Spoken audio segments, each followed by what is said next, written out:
I always thought sleep paralysis was just a quirk of the brain, some neurological hiccup that left your mind awake while your body slept. The textbooks explain it neatly: hallucinations, muscle atonia, a fight between consciousness and REM sleep. But textbooks don't warn you about what happens when the hallucination stares back. The first time it happened, I thought it was stress. I just moved into a rundown apartment above a closed-down thrift store in a dying part of town. The rent was cheap, floors creaked like brittle bones, and the heat never worked right. But I needed the space, quiet isolation, a place to think. The paralysis started 3 nights in. I woke up frozen, unable to move even a finger. My chest felt like something was sitting on it, something heavy and cold. I couldn't scream, couldn't even blink properly, and then I saw it. At the foot of my bed stood a figure, tall, wrong. Its body looked stretched, like someone had pulled a man's form out like taffy and forgotten to stop. Its skin was ash gray, eyes black and shining like wet glass. Didn't move, didn't breathe, it just watched. And then, like a snap, I could move again. Thing vanished. I blamed stress, brushed it off. Everyone hears about sleep paralysis demons. Just the brain panicking, I told myself. Just dreams painted on reality's wall. But every night, it came back. Sometimes it stood by the closet. Sometimes it leaned over me, so close I could see my reflection in those ink pool eyes. Once, I swore I felt its breath on my cheek, hot and foul like rotting leaves. Then it changed.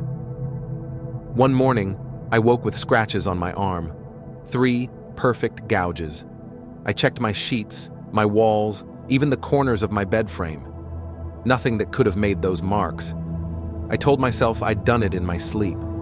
Maybe sleepwalked or scratched myself in a dream. But that didn't explain the smell that lingered in the room. Wet earth, like something had been dragged through the forest. The next night, I set up my phone to record. It took hours of footage. Me tossing, twitching, trying to sleep. And then, just after 3 a.m., I watched the screen flicker. The picture warped like old VHS tape, and then it was there. It didn't walk in. It crawled out from under the bed. It stood beside me, watching. Then it knelt, reached out, touched my face. I slammed the phone down. I was shaking, panicking, but when I went to replay it, the video was gone. The entire clip, deleted, like it had never existed. All that remained was a single still image in my gallery. My bed, me asleep. And over me, the thing crouched, smiling. I stopped sleeping. Couldn't. I started hearing things during the day, scratching in the walls, whispering under the floorboards. My neighbors moved out, said the building gave them nightmares. I didn't blame them. Then the final straw. I found footprints. Muddy, elongated prints trailing from my bed to the door. They weren't mine. They were bare but stretched, like hands that walked. That night, I left my apartment, drove to my sister's house 2 towns over.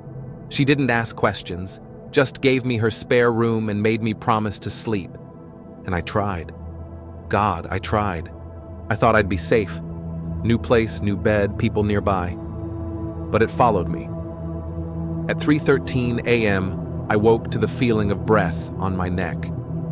Paralyzed, I rolled my eyes slowly, painfully, and it was in the bed, pressed against my back, impossibly thin arms draped around me like ropes. And it spoke, not with words, but with thoughts, crawling into my brain like spiders. You saw me, and now I'm real. It's not a dream, not a hallucination. This thing, whatever it is, it was waiting, feeding off belief. The more I feared it, the stronger it got. The more I tried to prove it wasn't real, the more real it became. I don't sleep now. Not because I'm scared of dreams, because I'm scared of waking up and finding it already watching.